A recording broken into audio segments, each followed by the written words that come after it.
Selamat datang kembali. Kali ini kita akan bahas mendalam satu bab spesifik nih. Iya, dari buku 99 Negotiating Strategies, karya David Rosen. Ya, fokus kita di bab 11. Keep the pressure steady. Atau ya, jaga tekanan tetap stabil. Sumbernya langsung dari bab itu. Kita mau coba bongkar, kenapa sih menurut Rosen tekanan konsisten ini penting? Dan gimana kita bisa pakai ini? Oke, menarik nih. Oke, mari kita mulai ya. Jadi inti bab ini, idenya lumayan provokatif menurut saya. Gimana tuh? Bahwa dalam negosiasi tertentu, mengendalikan ritme dan energi lawan itu sama pentingnya sama argumen kita sendiri. Oh, jadi bukan cuma soal argumen ya? Iya, Rosen mulai pakai analogi yang, wah kena banget, mancing ikan besar. Mancing ikan besar.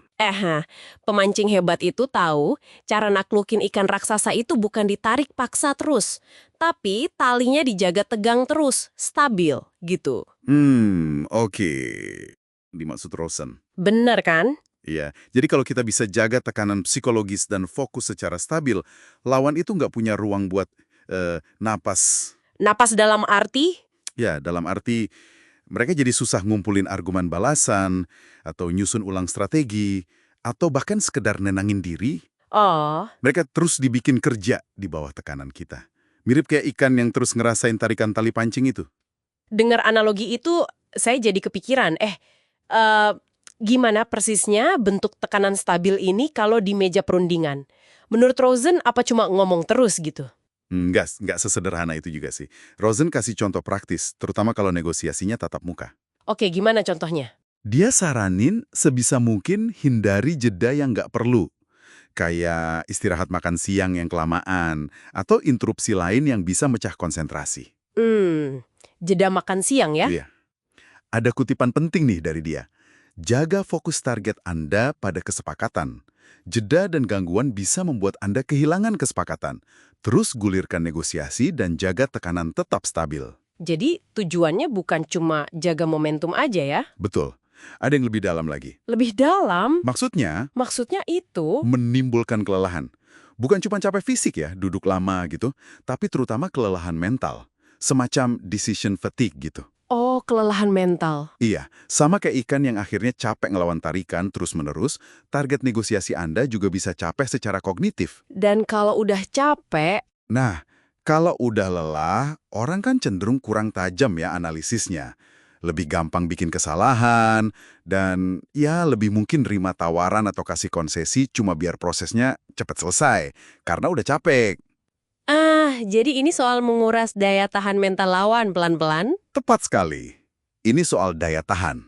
Jadi kebayang nih, misalnya lagi nego harga mobil bekas ya, terus penjualnya ngomong terus, nunjukin fitur ini itu, jawab pertanyaan cepet banget sambil terus ngarahin ke harga, nggak ngasih kita jeda buat mikir tenang atau cek harga pasaran di HP, Nah, itu mungkin contoh penerapan tekanan stabil ala Rosen ya? bisa jadi contoh sederhana kayak gitu. Intinya, ya mengontrol tempo dan mencegah lawan dapat pijakan mental lagi.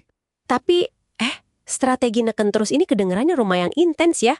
Apa ini berlaku di semua situasi negosiasi? Nah, ini pertanyaan bagus. Dan ini poin yang krusial banget. Konteks. Konteks ya? Ya, penting banget buat Anda ingat, strategi ini kan dari buku yang fokusnya lebih ke negosiasi kompetitif. Atau distributif. Negosiasi distributif, itu yang kayak gimana tuh? Itu situasi di mana keuntungan satu pihak seringkali berarti kerugian buat pihak lain. Kayak rebutan potongan kue yang ukurannya tetap gitu. Oh, oke. Jadi kayak zero sum game gitu ya? Bisa dibilang gitu. Tujuannya jelas, dapat porsi kue sebesar mungkin buat diri sendiri. Nah, tekanan stabil di sini jadi alat buat memenangkan pertarungan alokasi sumber daya itu. Oke. Itu memperjelas posisinya sih. Tapi apa nggak ada ya resiko besar gitu kalau kita pakai ini mentah-mentah? Pasti ada. Resiko kelihatan kayak bully gitu di meja negosiasi, atau malah ngerusak hubungan jangka panjang, apalagi kalau negosiasinya sama kolega atau klien tetap kan? Gimana Rosen menyeimbangkan ini? Nah, buku ini memang fokusnya lebih ke taktik untuk menang dalam konteks kompetitif tadi. Agak kurang ya bahas soal jaga hubungan atau negosiasi yang kolaboratif, yang win-win solution gitu. Jadi nggak dibahas ya solusinya? Rosen kayaknya berasumsi pembacanya cukup pinter buat nyesuaiin taktik sama situasi.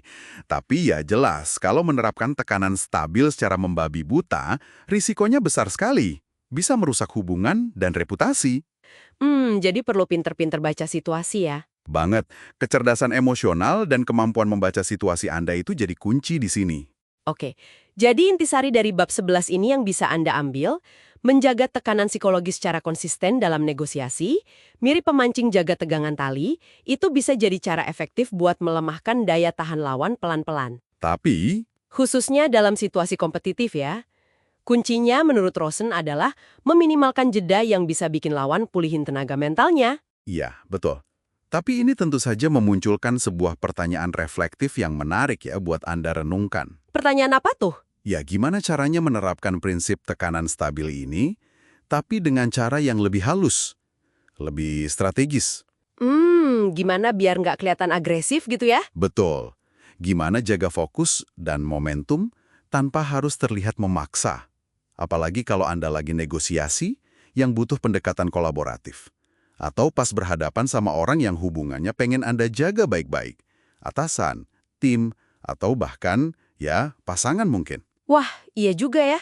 Sebuah taktik negosiasi yang menarik, tapi memang perlu dipakai dengan bijaksana sekali. Tepat. Oke, sampai jumpa di pembahasan kita berikutnya.